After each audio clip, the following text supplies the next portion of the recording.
صاحب آپ کی سلمان صدر سے کوئی بات ہوئی ہے کیونکہ کل ان کی خان صاحب سے ملاقات ہوئی ہے تو نہیں، میری ان سے بات نہیں ہوئی، میری فیملی یا کسی اور سے بھی بات نہیں ہوئی، میں خود بھی وہاں تو گیا ہوا تھا، ہماری ملاقات نہیں ہو سکی تھی، پر انہوں نے کہا ہے کہ میں پہلے سبمٹ کروں گا رپورٹ سپریم کورٹ میں، پھر میں اس پہ بات کروں گا، لیکن انہوں نے یہ ضرور کہا ہے کہ مجھے ایکسس دی گئی تھی خان صاحب کو، دیکھو وہ بات جو ہوئی ہوگی وہ رپورٹ میں چاہتا ہوں کہ کمپریہنسو رپورٹ ہو، اس میں ان کی لیونگ کنڈیشن کے بارے میں ہو، خوراک کے بارے میں ہو، اخبار نیوز پیپر کے بارے میں ہو، اس کے ہیلتھ کے بارے میں ہو اور ان کی کنڈیشنز کے بارے میں ہو ایز اے ہول، اور اسی طرح بشرا بی بی کے بارے میں بھی ہو۔ سر غزہ امن بورڈ میں فیملی کی بھی ملاقات ہوئی ہے جی، بشرا بی بی کی پیغام لایا ہے؟ نہیں، دیکھو وہ کبھی سیاسی وہ نہیں کرتے۔ سر غزہ امن بورڈ میں پی ایم صاحب جا رہے ہیں تو پی ٹی آئی کیا اب کوئی احتجاجی کارڈ کروائے گی؟ آپ پہلے نہیں، ہم نے تو اپوز کیا ہوا ہے، اس کی دوبارہ احتجاج کی تو ضرورت نہیں ہے، لیکن امید کرتے ہیں کہ گورنمنٹ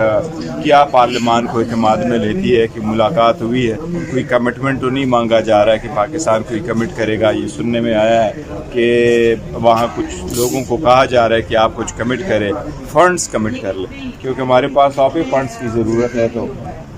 دیکھو حکومت سے پہلے ہم سنیں گے۔ سر 28ویں آئینی ترامیم کو روکنے کے لیے پی ٹی آئی کی کیا تیاری ہوگی؟ دیکھو 28ویں ترمیم فی الحال سوپار جو ہے وہ تو صرف میڈیا کی حد تک ہے، حکومت نے کچھ کہا نہیں ہے، لیکن اگر آ گیا اس کے خد و حال ہمیں بتایا گیا تو پھر اس وقت انشاءاللہ سر فیصل واڈا نے عمل مخبری دیں تو گے۔ کر دی ہے، فیصل واڈا نے مخبری تو کر دی ہے، جب وہ کہہ دیتے ہیں تو سمجھے چیز آ رہی ہے۔ دیکھو انہوں نے تو کوئی چھوڑا نہیں نا، گزشتہ 2 سالوں میں ان کی اگر کوشش رہی ہے تو اپنے پاور کو کنسالیڈیٹ کرنے کی ضرورت ہوئی ہے۔ میں آپ کو یہ کہوں 2 سالوں میں انہوں نے کیا کیا، 85 قوانین پاس کیے، 2 ترامیم کر دی ہے، 1 عدالت لگوائی ہے، 50 سے زیادہ ججز کو یہ ہائی کورٹوں میں لے کے آئے، 12 سے زیادہ ججز یہ سپریم کورٹ میں لے کے آئے، انہوں نے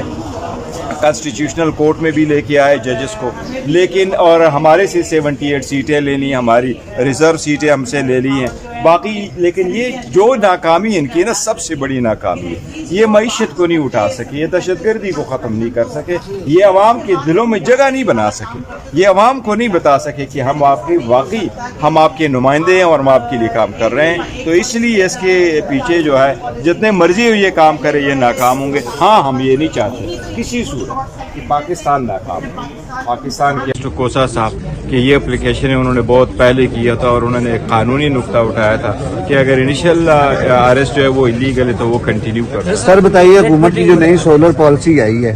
اس کے بارے میں سر کیا کہیں گے؟ دیکھیں، نئی سولر پالیسی کے بہت سخت اپوز کرتے ہیں، یہ لوگوں کے ساتھ ظلم ہے، زیادتی ہے، یہ عوام کے جو آپ انٹرسٹ کریٹ کرتے ہیں ویسٹڈ رائٹ، سارے انویسٹر اور لوگوں کی جو اعتماد ہے آپ ان کو ٹھیس پہنچا رہے۔ پہلا آپ ان کو کہے کہ نیٹ میٹرنگ جو ہے وہ یونٹ کے بیس ہوگا، ان کا مطلب یہ تھا آپ 20 یونٹ حکومت کے لے لے، 20 یونٹ پروڈیوس کر کے حکومت کو واپس دے دے، آپ کا بل 0 ہوگا۔ اب یہ آپ کو کہہ رہے کہ 20 یونٹ ہم سے لے لے 100 روپے کے، پھر آپ کے 20 یونٹ کے میں پیسے دوں گا 10 روپے، تو یہ تو عوام سے